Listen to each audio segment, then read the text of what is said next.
John Copeland. So good to see you, brother. Good to see you, too. It's been a minute. Yeah, it's definitely been a minute. Let me take you back to the early 90s. Okay. And tell me about your first introduction to the rag trade. Wow, okay. So my first introduction to the rag trade, honestly, my first experience was my dad took me to get my first suit at Barney's. And I got hooked on it from that point. The service, the quality, it was just something that it appealed to me. So I decided to go into fashion, as a major in school.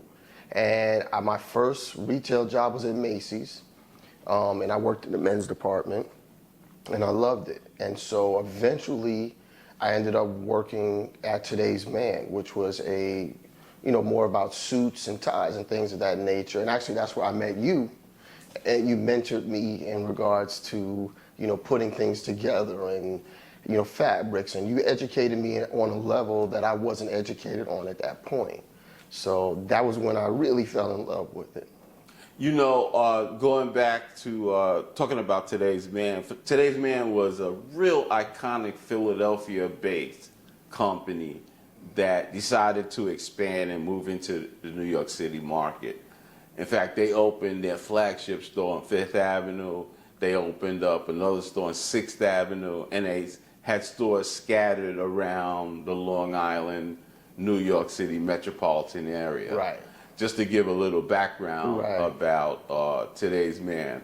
And that first Today's Man store where you worked was in Carr Place, yep. Long Island, which was diagonally across from Roosevelt Field. Right, absolutely. Which, as a result, it became a high volume store. Absolutely. And talk about that experience. It put you in an environment where it's very fast paced. You really had to know what you were talking about because you had guys, the beauty of it was there were so many businesses in that area. So you had guys that, were bankers, and you had also athletes that the Jets used to come in there to get close. So you had all of these people. So it taught you to move at a fast pace and still give quality service. Like that was a big thing at that time because it was such a busy store. So that was the biggest thing for me, was being able to, where you and I used to do it, we would do outfits like in between downtime, and we would sit there and be like, well, if we use this suit, you can put this on here, this, that, weather. So when people came in and they would choose that particular suit or that particular style, you already had it in your head what it was that you could put together for them. And so that was how we were able to get people in and out, at a very quick pace. Now talk about how that experience, how did you evolve once you left that particular environment? Where did that take you? It took me to that higher classic fashion type, thing. I was never into like the trends and things like that. That wasn't really my thing. I was more into the classic stuff. So, as far as learning about materials and, with pinstriping and custom suits, things like that, that was the next step for me. And that was what I got into in regards to that. So it just kind of elevated after Today's Man. Like it showed me a different side of the business that I hadn't seen at that time. And so then the next step was to move into something that was better, better quality, a little bit bigger. And that's, it's basically what happened when, I actually transitioned at some point to Men's Warehouse. And it was like it was a bigger version of that, but the quality was better with, with the suiting and with the ties and things like that. So it just kept, I just wanted to grow. Like that was the main thing for me, was that I wanted to grow at every stop. And I did. Like I had like I said, I had you as a mentor. I had a lot of other guys that, helped me along the way and showed me little things to help me, work on my game, so to speak. And it paid off. But you had one more stop between Men's Warehouse and Today's Man. You were at another big box location where I thought that you were able to hone your skills and around sportswear and things like that. Yeah. Talk about that experience. Yeah, it was, it bridged that whole gap between like the high fashion and, and then I was doing the stuff as far as like more like, I want to say like a street fashion or things like that. but it helped me also be in tune with that, like what was going on in the streets, what was going on, you know, because at that time music videos and all that stuff was big. Right. So it just kind of put me in a different lane that I hadn't been in before. So I had and actually I was starting from ground zero. So I had to learn that industry and learn how to be able to pick out what was going to be hot, what wasn't going to be hot. So that helped me later on when I had my personal shopping business, because I was able to do both. Like I was able to do the high-end fashion stuff, and I was able to do the street stuff. So it all worked hand in hand. And I'm glad you mentioned that, because I was going to get into how did that experience round out your ability to be creative in the fashion space.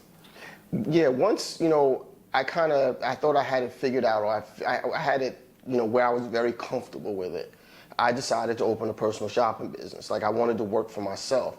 And like I said, being with you and then seeing how, you know, working with some of the athletes and some of these people, a lot of these guys don't like to shop. They want to spend the money, but they don't want to take the time to have to put stuff together and all that kind of stuff. So there was a need. So I figured that there was this need, so I decided to put together my own personal shopping business. And it was pretty successful. Like I dressed a lot of athletes, a lot of entertainers, a lot of, you know, corporate people. Like that was the next step for me. And I did that and I loved it because I was working for myself. You know, I was able to help people and, you know, do their thing, and I was able to do my thing. So it was a great time. Like that was probably my most fulfilling thing, was having my own business and doing that, because that was my passion. Let's talk about what fashion looks like now in this post-pandemic world. Where do you see men's fashion going in terms of tailored clothing, in terms of sportswear, in terms of casual wear? What do you think fall 2022 going into spring 2023 is going to look like? I think you're starting to see, like, especially as far as like finer clothes, you're starting to see things kind of go back to that classic look. Like I don't think we'll ever get back to like the boxy look with the big shoulder. That'll never happen, but everything's a little bit more tailored, you know, as far as that's concerned. But it's getting back to that classic look, you know, with the basic colors and, you know, nice ties and things of that nature. I think we're getting back to that, and we're getting away from some of this outlandish stuff. But then there is a segment of people, like especially that are into entertainment and things like that, that they like that flashier stuff. So when it comes to like the Versace stuff and Gucci, that's, you know, there's always going to be a market for that. Like no matter what, that market is always going to be there. But as far as like high-end fashion, it's starting to go back to the traditional look, and which I like. I wasn't into like the too skinny suits and things of that nature. And seeing now that it's trending back to like when we were coming up, that makes me happy. John, you have an incredible online presence, and I want you to talk about that experience. When did that begin, and what is the growth and development of your online presence? Yeah, that was actually, I can honestly say that was almost, it was almost accidental. It wasn't intentional. Literally what happened was when the pandemic hit, you know, we were all inside. And we were all trying to figure out how we were going to maneuver through this and what this was going to work. And I wasn't a big social media person. So one day, Derek D. Nice Jones got on and he started spinning music. And so he kind of created this virtual club. And so you were in this club with all of these people. Like you were partying with like 5,000 people. And people acting like they're at the bar getting drinks and all this kind of stuff. It was this whole community of folks. And so I started to talk to some people and what have you, and I met this guy, and we started having a conversation.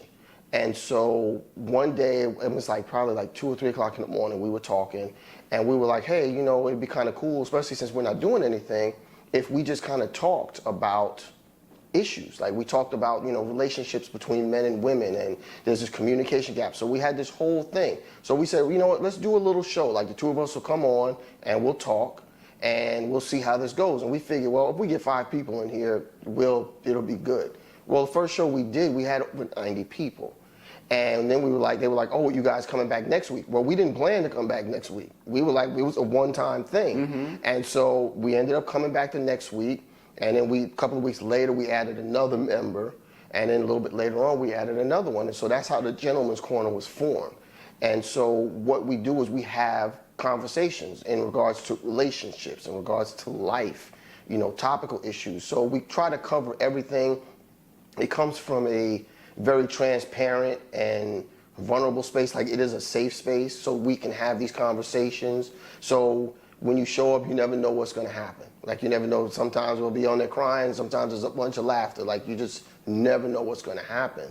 As far as the social media presence, that wasn't anything I planned either. As the show started to get bigger and move forward, more and more people started to notice. And there were some, you know, significant people that weren't noticing it. And so that kind of helped build my presence. But, you know, I never did it intentionally. Like, it was never like I set out to be like, oh, I want to be that guy, because that was never what it was about. It was always about helping other people, you know, raising awareness, having these conversations that people weren't having. So it just naturally and organically built up. And so, like, people, you know, they're like, oh, like, you're a really big presence on social media. I don't see it, like, I don't look at it that way. But the reality of it is, like, I am to a degree. So it's you know, it's a lot to navigate. Like, it's also, there's pitfalls to it. Listen, social media can be a great thing, or it can be a really bad thing. Depends on how you use it. I try to use it for positivity and promoting, you know, that sort of stuff, as opposed to, you know, foolishness. You know, John, I really appreciate your social media presence, because it really brings out a real natural personality that you have, and it's incredibly effective, and you bring on real interesting guests. So where can people find you? You can find us. We broadcast the show from my page on IG, which is John Copeland 23, and that's my IG handle. So we do the show every Wednesday, 9 p.m. Eastern time. Right now it's 6 p.m. Pacific time, and then when the time changes, it turns into 7. But you can find us every Wednesday. You can go to my page. You'll see me. I'll go live, you know, at 9 o'clock, and then you can just come in and you can just sit and listen to the conversation. You can chat with people in the chat, you know, get to know people and talk to people. And like I said, it's a safe space. It's a judgment-free zone. We take questions, so you can always ask questions, and we'll try to get to your questions in the show. We try to keep the show to about an hour. Usually it runs over. Sometimes it's an hour 15. Sometimes it's run an hour and 30. But we try to keep, you know, we try to respect everyone's time. But we just, like I said, we welcome everyone. We want to have these conversations. We want people to tune in and be able to see, you know, because we're just really 4 real guys. Like, that's really what it is that 4 guys talking, and this is how we talk offline. So, like I said, I hope everybody would tune in and just check it out, you know, and see what it's about. Well, John, you've been doing such a wonderful job with it. I want to say congratulations. All the best in the future. It's been a wonderful journey over these 30 plus years. Thank you. And I want to say thank you so very much for your time. No, man, thank you. And listen, man, I always tell you this, and I want to thank you. Like I said, you were my first, really, like, my fashion mentor, and you became family. And I can't thank you enough for that. It's like I said, we've been doing this 30 plus years at this point. But I love you. I appreciate everything that you've done for me and everything that you do for me. And I just want people to understand that. Thanks so very much, John. Absolutely. And I can't wait for us to get back together and talk about all the great things that you're going to be doing going forward. And again, John, thanks so very much. Absolutely.